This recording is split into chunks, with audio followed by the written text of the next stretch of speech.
సాధారణంగా అమ్మాయిలు జుట్టు పెరగడానికి సప్లిమెంట్లు, సిరంల నుండి ఇంటి చిట్కాల వరకు చాలా ఆప్షన్స్ ఫాలో అవుతుంటారు. అందులో ఒకటి ఎగ్స్ ఎక్కువగా తినడం. ఎందుకంటే ఎగ్స్ లో ప్రోటీన్, బయోటిన్, జింక్ వంటి జుట్టు పెరగడానికి అవసరమైన ముఖ్యమైన పోషకాలు ఉంటాయి కాబట్టి. మరి నిజంగా ఎగ్స్ ఎక్కువగా తింటే హెయిర్ రీగ్రోత్ ఉంటుందా? నిజానికి హెయిర్ గ్రోత్ అనేది ఒక నేచురల్ సైకిల్. ఇందులో 3 ఫేజెస్ ఉంటాయి. First one anagen. ఇది 2 నుంచి 7 సంవత్సరాల వరకు ఉంటుంది. ఈ ఫేజ్ జుట్టు పొడవును నిర్ణయిస్తుంది.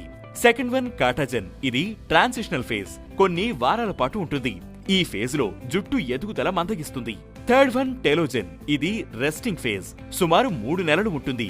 ఈ సమయంలో జుట్టు రాలిపోతుంది, అలాగే కొత్త జుట్టు పెరగడం స్టార్ట్ అవుతుంది.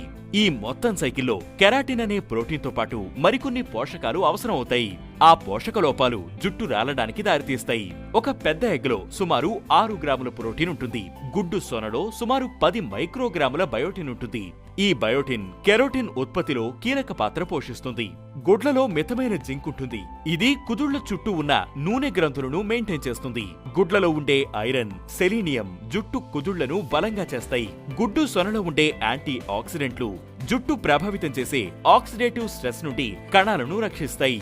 అయితే గుడ్లలో జుట్టు ఎదుగుదలకు ప్రయోజనకరమైన పోషకాలు ఉన్నప్పటికీ ఎగ్స్ తినడం వల్ల జుట్టు పెరుగుతుందని ఖచ్చితంగా చెప్పలేం. ఎందుకంటే genes, hormones, age, stress, physical health వంటివన్నీ హెయిర్ గ్రోత్ ని ఇన్ఫ్లుయెన్స్ చేస్తాయి. అంతేకాక ఎక్కువగా ఎగ్స్ తినడం వల్ల కొలెస్ట్రాల్ సంబంధిత ఆరోగ్య సమస్యలు ఉన్నవారికి ఇబ్బందులు వస్తాయి. సో వారానికి 3 నుంచి 5 గుడ్లతో పాటు విటమిన్లు ఏ, సి, ఈ సమృద్ధిగా ఉన్న పండ్లు, కూరగాయలు తినండి.